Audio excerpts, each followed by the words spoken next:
அந்த மனுஷங்கிட்ட நான் பண்ணது என்னன்னா, புதிய மன்னன்ல ஒரு படம் விக்ரமன் சார் படம். ம். டைரக்டர். நாங்க 7 பேர் கிட்டத்தட்ட எல்லாருமே ஹீரோ மாரி. இங்க தான் வினு சக்கரவர்த்தி.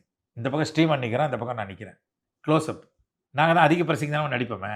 நாங்க என்ன நெனச்சுன்னு இருக்கிறோம்னா, எங்களுக்கும் சேர்த்து தான் ஷார்ட் லென்ஸ் வந்து எங்கள வைடு கவர் பண்ணுதுன்னு நெனச்சுக்கிட்டு, வினு சக்கரவர்த்தி சாருக்கு எப்படின்னா, க்ளோஸ் அப்ல நடிக்கும்போது எவனுமே டிஸ்டர்ப் பண்ணக்கூடாது. அப்படிங்கிறது எங்களுக்கு தெரியும். வைடு தானே. அவர் பேச பேச நாங்க என்ன பண்றோம், பாடி லாங்குவேஜ் நடிக்கிறோம். நான் பக்கத்துல இந்த பக்கம் நிக்கிறேன். இந்த பக்கம் ஸ்ரீமானு. நான் வந்து அப்படியே கையெல்லாம் நசுக்கி என்னோட எமோஷன் அப்படி காட்டும்போது பார்த்துட்டாரு. அவரு இங்கெல்லாம் கண்ணு போல் இருக்குது. "ஏப்பா! இங்க ஒருத்தன் தேங்கா" கேமராமேன்ட்ட, "ஏப்பா! இங்க ஒருத்தன் தேங்கா பிசையறான். யாருன்னு பாரு."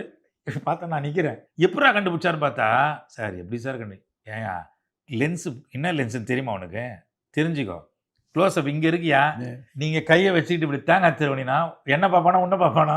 கட் பண்ணத முதல்ல கைய. அதுக்கப்புறம் என்ன பண்ண தெரியுமா அவரு கேமராமேனு, நீங்க உள்ள போயிடுங்கன்ட்டாரு. கையே தெரியாதபடி.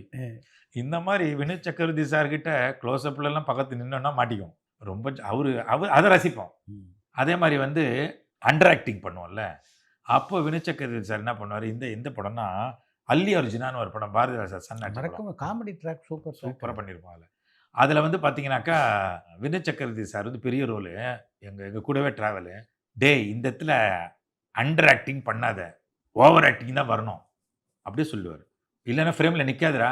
பண்ணு." "சார் டைரக்டரு" அப்படின்னு. "நீ பண்ண எப்படி இருக்குன்னு பாரேன். ஓகே ஆவும் பாரு." டைரக்டர் எதிர்க்க சொல்ல மாட்டாரு.